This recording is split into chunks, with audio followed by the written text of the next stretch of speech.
Touring ala orang kita vs bule. Motoran bukan sekadar gaya, tapi gaya hidup.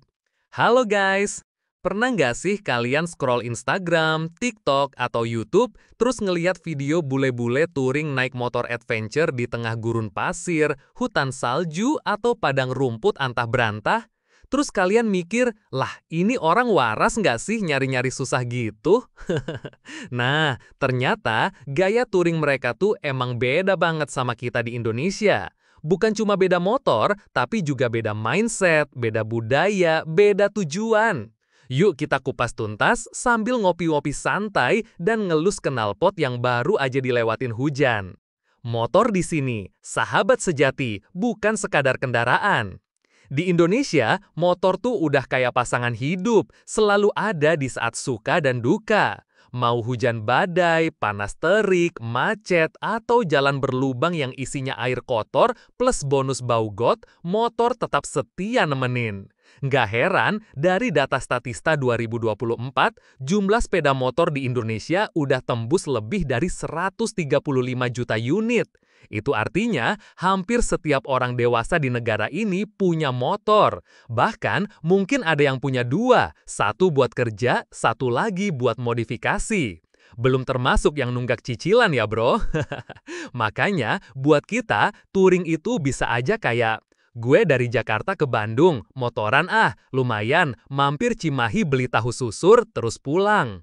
Atau, mau ke rumah nenek di Klaten, lewat jalur selatan, sekalian mampir ke pantai-pantai.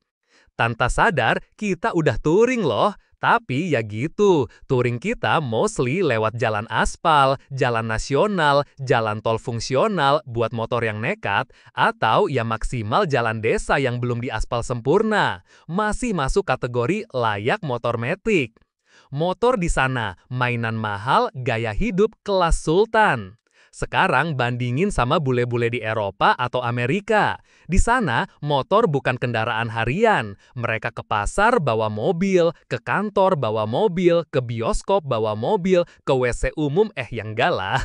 Pokoknya, motor itu kayak sepeda gunung di rumah lo. Dipakai pas weekend aja, itu pun kalau lagi mood.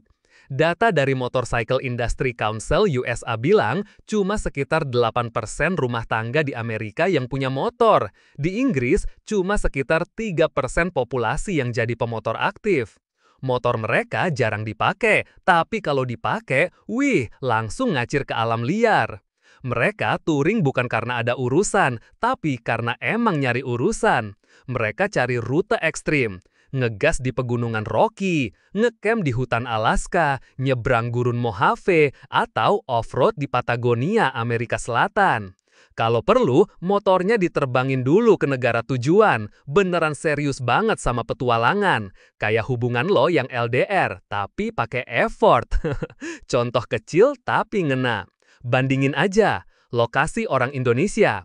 Touring yuk ke Pangandaran, ada penginapan murah, jalan aspalnya cakep, view-nya mantul. Lokasi orang Jerman. Let's ride through the Trans-Euro Trail, 20.000 km off-road adventure from Portugal to Estonia. Wild camping only. Buset, ngapain cari jalan rusak, Bang? Kenapa bisa gitu? Jawabannya simple, akses, budaya, dan kebutuhan.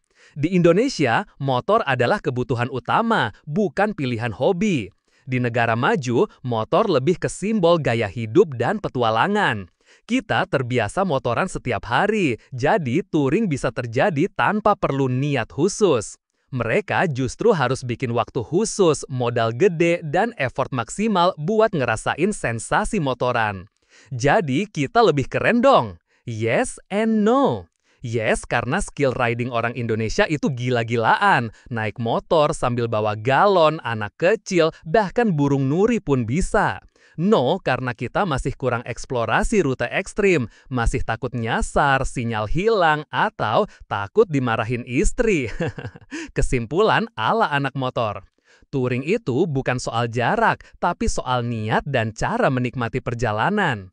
Mau lo motoran 50 km ke Curug atau ribuan kilometer keliling benua, yang penting jiwa petualangannya hidup. Dan ingat, touring sejati bukan cari tempat viral, tapi cari pengalaman yang bisa diceritain ke cucu nanti.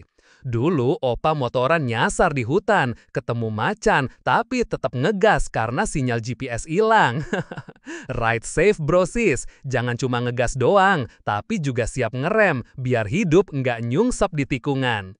Terima kasih. Barakallahu fikum.